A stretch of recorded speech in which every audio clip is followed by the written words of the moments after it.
the 4th of December, 2023.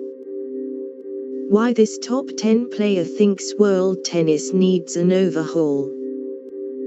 While the plans to reshape the World Tennis Tour are still in their infancy, support for the idea of a simplified, premium calendar of main events is growing.